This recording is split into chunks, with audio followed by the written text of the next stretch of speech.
ડુંગરની નજીક આવેલ ઇન્દ્રેશ્વર મહાદેવના મંદિરના નવીનીકરણમાં વન વિભાગ દખલ દેતા વિવાદ સર્જાયો છે। જુગણિયા ડુંગરની નજીક ઇન્દ્રેશ્વર મહાદેવની અતિ પૌરાણિક જગ્યા આવેલી છે।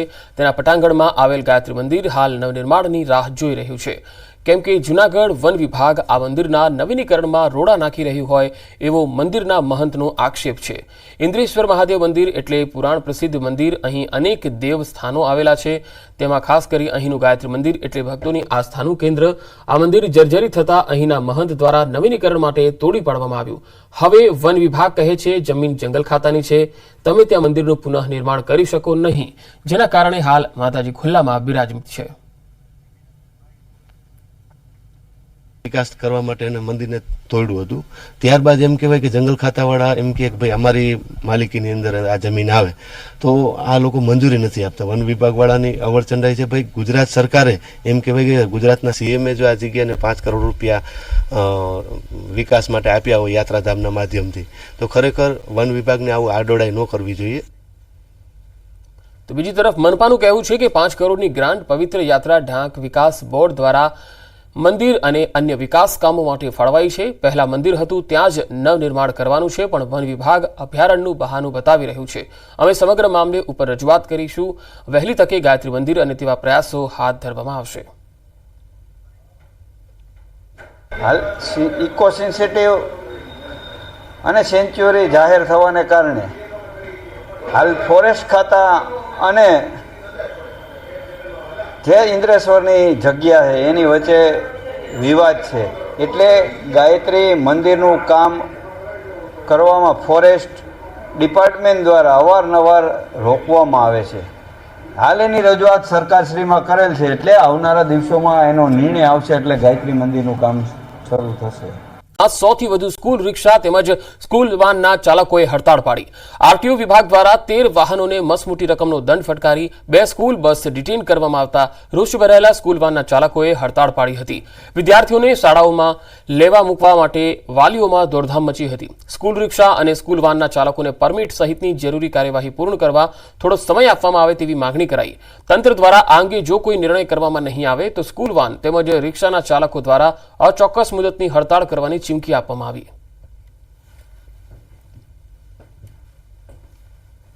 આરટીઓ માંથી અમને 15,000 10,000 એવા અલગ અલગ મેમા આપેલા છે, બરોબર। તો અમે રજૂઆત અહીંયા કલેક્ટર ઓફિસે કરવા આવ્યા છીએ અને આવેદન પત્ર આપવા આવ્યા છીએ કે અમને કલેક્ટરશ્રી દ્વારા કંઈક છૂટછાટ આપે અને અમને થોડોક ટાઈમ આપે કે અમે અમારા પેપર વર્ક કે બીજું કંઈક ફાયર સેફટીનું એ અમે કરી શકીએ। હવે અમે રાહ જોઈ રહ્યા છે કે એનો શું ચુકાદો આવે છે, એ પ્રમાણે ત્યાં સુધી નિર્ણય આનો કોઈ નહીં આવે ત્યાં સુધી આ હડતાળ યથાવત રાખવાની રહેશે। મોરબીમાં સ્કૂલ વાહન એસોસિએશન દ્વારા કલેક્ટર અને એસપીને આવેદનપત્ર આપી રજૂઆત કરી। મોરબી આરટીઓ દ્વારા કડક કાર્યવાહી કરવામાં આવતા વાહન ચાલકોએ કડક કાર્યવાહી સામે વિરોધ વ્યક્ત કર્યો। નાના વાહન ચાલકોને હજારો રૂપિયાનો દંડ કરવામાં આવતા વિરોધ નોંધાવ્યો। નવા નિયમો લાગુ પાડવા માટે સમય આપવા માટેની માંગ પણ એસોસિએશન દ્વારા કરવામાં આવી છે। સ્કૂલ વાહન ચાલકો પોતાના વાહનો સાથે મોટી સંખ્યામાં કલેક્ટર કચેરીએ પહોંચીને રજૂઆત કરી અને ટેક્સી પાસિંગ માટે શાળા તરફથી તેમના લેટર હેડ પર લેખિતમાં આપવામાં આવ્યું નથી, જે બાબતે મદદ કરવા રજૂઆત કરાઈ છે। ઘર ચલાવવું જરૂરી હોવાથી વાન દીઠ 14 વિદ્યાર્થીઓને રાખવાની મંજૂરી આપવામાં આવે તેવી માંગ સાથે સ્કૂલ વાહન ચાલકોએ વિરોધ નોંધાવ્યો હતો। અમને મર્યાદા આપે, થોડોક સમયની મર્યાદા આપે તો અમે ટેક્સી પાસિંગ કરાવી શકીએ, કારણ કે સ્કૂલ વાહનના જે ચાલકો છે એ બધા મધ્યમ વર્ગમાંથી આવતા હોઈએ। તાત્કાલિક કોઈ પાસે નાણાકીય વ્યવસ્થા ન હોય, સરકારશ્રી અમને થોડીક સમયની મર્યાદા આપે તો અમે આ નિયમ સાથે સહકાર પ્રેમથી બધા સાથે મળવા તૈયાર છીએ। અમારે 200 જણા જે એને અત્યારે કરાવવું છે, પણ આરટીઓ કોઈ પહોંચી વધતી નથી અને આરટીઓ થોડીક છૂટ આપે કે ભાઈ જે આ 4 છોકરા ને 8 છોકરા થોડીક બાંધછોટ આપે ને તો અમારે બધા વાહન વાળાને હાલવું છે, કાયદેસર હાલવું છે। વીમો ભરી, ટેક્સ ભરીને, આરટીઓ પાર્સિંગ કરીને બધું કમ્પ્લીટ કરીને હાલવું છે, ટેક્સી પાર્સિંગ કરવું છે, પણ આરટીઓ વાળા અત્યારે આ 200 જણાને કરી શકશે? વિદ્યાર્થીઓ પણ હેરાન ન થાય એ પણ જરૂરિયાત છે અને નાના માણસોને રોજીરોટી મળે એ પણ જરૂરિયાત છે, પણ તંત્રને પણ થોડીક તો જવાબદારી હોય છે કે આવું કાલ સવારે બને તો તંત્ર ઉપર માછલા ધોવાતા હોય છે, એટલે એને નિયમ પ્રમાણે જે પણ જરૂરિયાત છે એની આપણે એને હેલ્પ કરશી અને જે એની માંગણી છે એ લેખિત આજે આપવાના એટલે એનો રસ્તો કાઢી દેશે। ડોક્ટર મનસુખ માંડવિયા પોરબંદર લોકસભા વિસ્તારની મુલાકાતે પહોંચ્યા. પોરબંદર લોકસભાના સાંસદ બન્યા બાદ પહેલીવાર પોરબંદર પહોંચેલા ડોક્ટર મનસુખ માંડવિયાએ ગાંધી જન્મભૂમિ કીર્તિ મંદિરની મુલાકાત કરી હતી. કીર્તિ મંદિર ખાતે ગાંધીજી કસ્તુરબાના તૈલીચિત્રને પુષ્પાંજલિ અર્પણ કરી હતી. મનસુખ માંડવિયા પોરબંદરમાં લોકસભાના સાંસદ બન્યા બાદ પહેલી વખત પહોંચ્યા. ત્યાં તેમણે કીર્તિ મંદિરની મુલાકાત લીધી. તેમની સાથે અર્જુન મોઢવાડિયા કે જેઓ પોરબંદરના ધારાસભ્ય પણ છે અને બાય ઇલેક્શનમાં તેઓ જીત્યા છે, તેઓ પણ તેમની સાથે ઉપસ્થિત રહ્યા અને સાથે પોરબંદર જિલ્લાના ભાજપના આગેવાનો પણ ઉપસ્થિત રહ્યા. આખી 2000 કરોડનું જમીન કૌભાંડને લઈને કોંગ્રેસ નેતા દર્શન નાયકનો આરોપ છે કે સમગ્ર કૌભાંડમાં કલેક્ટરને સસ્પેન્ડ કરાયા છે. કલેક્ટરની પાછળ કોઈનો હાથ હોઈ શકે છે એવું તેમણે જણાવ્યું હતું.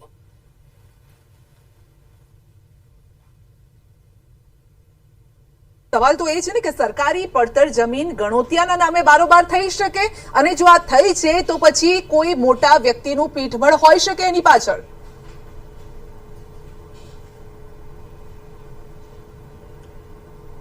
સંધ્યાજી, તમારી વાત સાથે સંમત છું કે બદલીના એક દિવસના ઓર્ડર પહેલા જ્યારે જેની લાંબી સરકારી કારકિર્દી કલેક્ટર તરીકેની બાકી હોય ત્યારે કોઈ આવો 2000 કરોડની સરકારી જમીન વેચી મારવાનું કોઈ હિંમત દાખવી ન શકે. પરંતુ 100% આ જમીનની સાથે સુયોજિત આયોજન કરીને જે જમીન આજે 50 વર્ષથી સરકારી સીડ પડતર તરીકે એક કલેક્ટર શ્રી હુકમ કરે કે સરકારી સીડ પડતર છે અને બીજો કલેક્ટર સરકારનો મુજીમદાર જેમણે સરકારના હિતની, સરકારના કોડ ઓફ કન્ડક્ટની પાલન કરવાનું છે અને સરકાર એક મહેસૂલી કાયદો એક બનાવ્યો છે કે કોઈ પણ સરકારી ગોચર હોય, ખારા ખરાબીની જમીન હોય એનું દર વર્ષે મોનિટરિંગ કરીને જે તે તાલુકા માટે એનો રિપોર્ટ મંગાવીને કલેક્ટરે સરકારને મોકલવાનો હોય છે.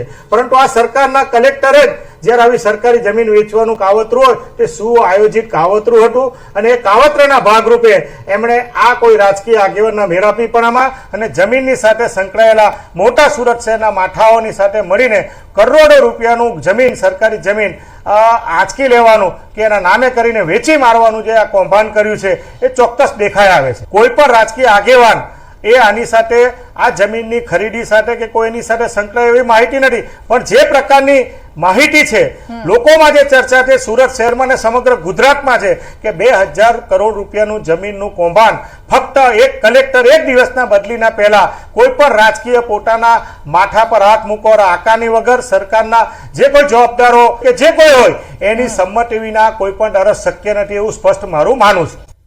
કાઉન્સિલરના પ્રવાસનો એક વિડીયો વાયરલ થયો જેમાં કાઉન્સિલરો દ્વારા ભગવાન શિવના ભજન પર ડાન્સ કરવામાં આવી રહ્યો છે. અજાણ્યા શખ્સે આ વિડીયો એડિટ કરીને વાયરલ કર્યો હતો.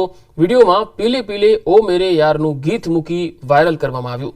દાહોદ નગરપાલિકાના બળવાખોર સભ્યનો પણ ઉલ્લેખ કર્યો હતો.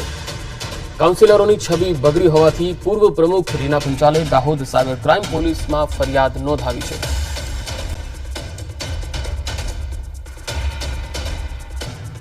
એક નાનકડા વેકેશનમાં ગયા હતા અને ત્યાં અમે બધા ગરબા અને ભગવાન મહાદેવજીનું એક ગીત હતું એના પર નૃત્ય કરી રહ્યા હતા. એ વિડીયોને એડિટ કરી અને બહુ ગંદી રીતે વાયરલ કરવામાં આવ્યો છે, જેના થકી અમારી ભારતીય જનતા પાર્ટીની છબી ખરાબ થઈ છે, અમારી પોતાની છબી ખરડાઈ છે. તો આવા ઈસમ સામે જલ્દીથી જલ્દી કાયદાકીય પગલાં લેવાય એના માટે અમે એસપી સાહેબને પણ મળ્યા છે. ઝોન દુર્ઘટના મુદ્દે સરકાર ઉઠાવશે મોટા પગલા. હાઈકોર્ટની ફટકાર બાદ સરકાર રચશે નવી કમિટી. શહેરી વિકાસ વિભાગના વડાની આગેવાનીમાં રચાશે કમિટી. આ કમિટી ઉચ્ચ અધિકારીઓની પણ તપાસ કરશે. આગામી રવિવાર સુધીમાં સરકાર કરી શકે છે કમિટીની જાહેરાત. નવી કમિટીમાં ડીજીપીથી લઈને અન્ય અધિકારીઓને થઈ શકે છે સમાવેશ. અંદાજિત 5 થી 7 સભ્યોની આ નવી કમિટી હોઈ શકે છે.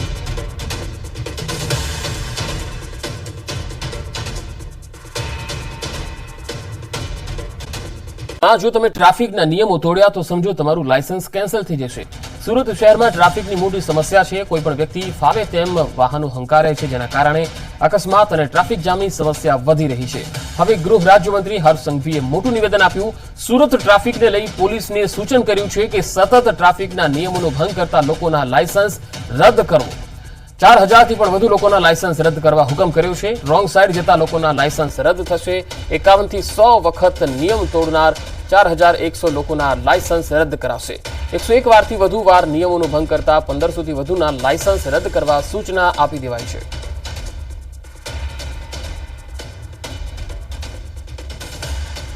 એકસો ને એક વાર નિયમ તોડનાર લોકો 1751 લોકો છે. આ 1751 લોકો અને 4931 લોકોના લાયસન્સ રદ કરવાની કાર્યવાહી કરવાની સૂચના આજે આપવામાં આવી છે.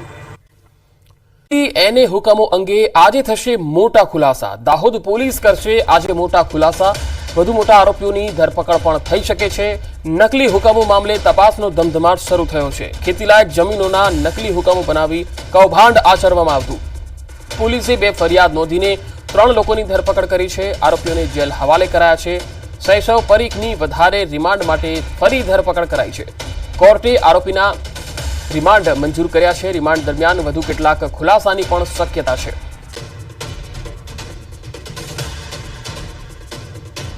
રિમાન્ડ દરમિયાન અલગ અલગ માહિતીઓ મળી રહી છે. એ માહિતીઓ મુજબ અલગ અલગ પુરાવા એકત્ર કરવાની કાર્યવાહી હાલમાં ચાલુમાં છે, જે પોઝિટિવ પ્રોગ્રેસ ચાલી રહી છે. એડવેન્ટરી વેલ્યુ પણ એમની સારી એવી ચાલી રહી છે. આ સિવાય અન્ય ગુનામાં સંડોવાયેલા આરોપીઓ છે એ બાબતે પણ અમુક હિન્ટ મળી રહી છે, માહિતી મળી રહી છે, પરંતુ તપાસ હાલમાં ચાલુ હોય એ બાબત હું હાલમાં ડિસ્ક્લોઝ નહીં કરી શકું.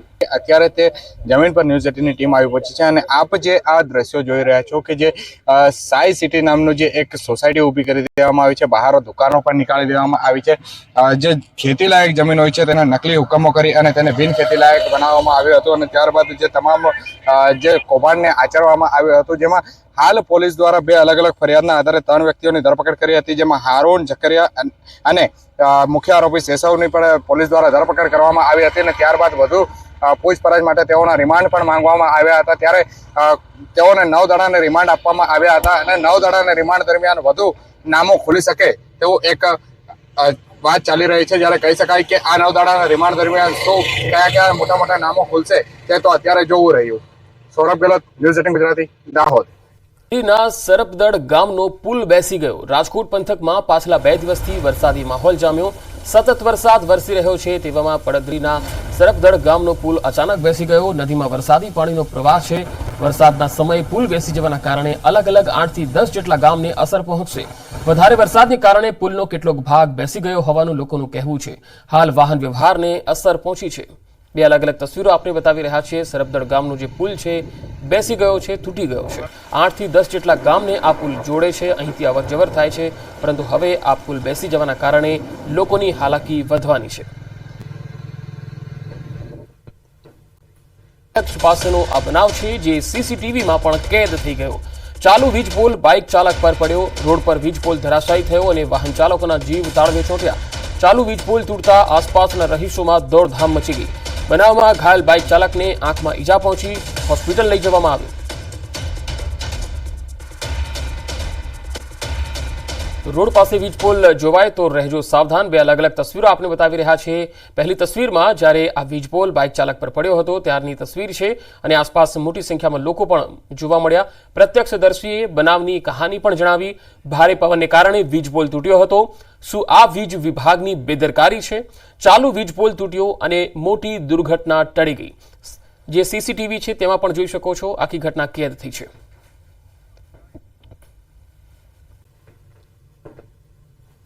વિસ્તારમાં હું મેડિકલ સ્ટોર બેઠો હતો 7:20ની આસપાસની અંદર મેં મુખ્ય રોડ પર સ્ટેશન વાળા રોડ પર ઇલેક્ટ્રિક થાંભલો પડ્યો. તેમાં એક નિલેશભાઈ ધોબી નામની વ્યક્તિ પીપળગની છે, જેમને આંખ પર વાગતા એમને 5 થી 7 ટાંકા આવવાની શક્યતા છે. અમે જાણતા તૈયારીમાં 108ને ફોન કર્યો. આ એકદમ અચાનક પવનની સાથે આ થાંભલો પડ્યો. ચાલુ બાઇકે જતા હતા અને સીધા એમની પર પડ્યો. આ માર્ગ પર ઘણા બધા વાહનો અવરજવર કરે છે. થાંભલો ચાલુ હતો. ગ્રામ્ય પંથકમાં વાતાવરણ પલટાયું છે. ગઈકાલે ભારે પવન સાથે વરસાદી માહોલ જામ્યો હતો. સાવરકુંડલાના ઠવી, વીરડી, વાસિયાળી, નાળમાં વરસાદ થયો છે તો મોલડી, ભોકરવા સહિતના ગામોમાં પણ ધોધમાર વરસાદ થયો છે. ભારે વરસાદના કારણે ખેતરો પાણીથી તરબોળ બની ગયા. વરસાદને કારણે નાળ ગામની સ્થાનિક નદીમાં પણ પૂર આવ્યું. વાવણી લાયક વરસાદને કારણે ખેડૂતોમાં ખુશીની લહેર છે.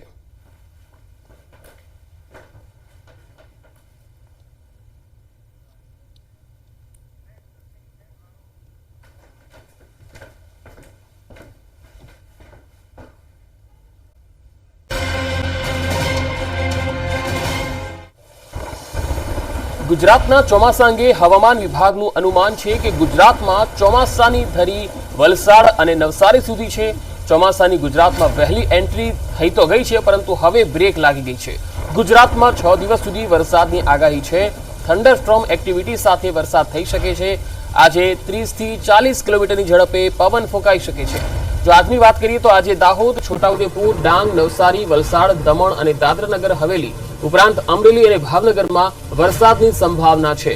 24 કલાકમાં ગુજરાતના 25 તાલુકામાં વરસાદ થયો છે, જેમાં સૌથી વધુ પાલીતાણામાં 1.2 ઇંચ જેટલો વરસાદ નોંધાયો છે.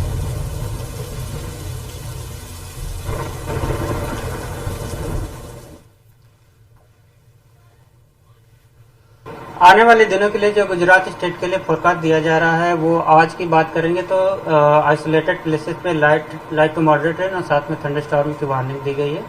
और जो डिस्ट्रिक्ट है जहाँ पे लाइट से मॉडरेट रेन और साथ में थंडरस्टॉर्म होंगे वो डिस्ट्रिक्ट है बनासकांठा, गांधीनगर, अहमदाबाद, दाहोद, छोटा उदयपुर, नर्मदा, सूरत, डांग, नवसारी, वलसाड़, तापी, दमन और दादरा नगर हवेली। और कल की बात करेंगे डे 2 के लिए तो आइसोलेटेड प्लेसेस पे लाइट रेन साथ में लाइट टू मॉडरेट रेन साथ में थंडरस्टॉर्म की वार्निंग दी गई है। और जो डिस्ट्रिक्ट है जहाँ पे लाइट टू मॉडरेट रेन साथ में थंडरस्टॉर्म होंगे वो डिस्ट्रिक्ट है दाहोद, छोटा उदयपुर, डांग, नवसारी, वलसाड़, तापी, दमन और दादरा नगर हवेली।